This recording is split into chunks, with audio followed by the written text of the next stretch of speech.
জাদুকরি বনের রহস্য। একদিন ছোট্ট মেয়ে মায়া তার বন্ধু টুকটুকির সাথে বনের মধ্যে খেলতে গেল। বনের মধ্যে হাঁটতে হাঁটতে তারা একটি পুরনো গাছের কাছে পৌঁছালো। গাছটি দেখতে খুবই অদ্ভুত ছিল, কারণ তার শাখাগুলো সোনার মতো ঝলমল করছিল। মায়া বলল, টুকটুকি, এই গাছটা তো খুবই অদ্ভুত। চল একটু কাছে গিয়ে দেখি। তারা গাছের কাছে গিয়ে দেখল, গাছের গায়ে একটি ছোট দরজা। মায়া দরজাটি খুলে ফেলল এবং তারা ভিতরে ঢুকে পড়ল। ভিতরে ঢুকে তারা দেখল, গাছের ভিতরে একটি জাদুকরি জগৎ। সেখানে সবকিছুই রঙিন এবং ঝলমলে ছিল। পাখিরা গান গাইছিল, ফুলগুলো কথা বলছিল, আর ছোট ছোট পরীরা উড়ছিল।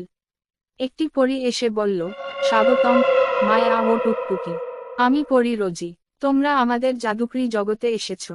এখানে তোমরা অনেক মজা করতে পারবে, কিন্তু একটি শর্ত আছে। তোমরা যদি কারো সাথে খারাপ ব্যবহার করো, তাহলে এই জগতের সব জাদু হারিয়ে যাবে। মায়া ও টুকটুকি প্রতিজ্ঞা করল যে তারা সবসময় ভালো ব্যবহার করবে। তারা পরীদের সাথে খেলল, ফুলের সাথে কথা বলল, আর পাখিদের গান শুনল।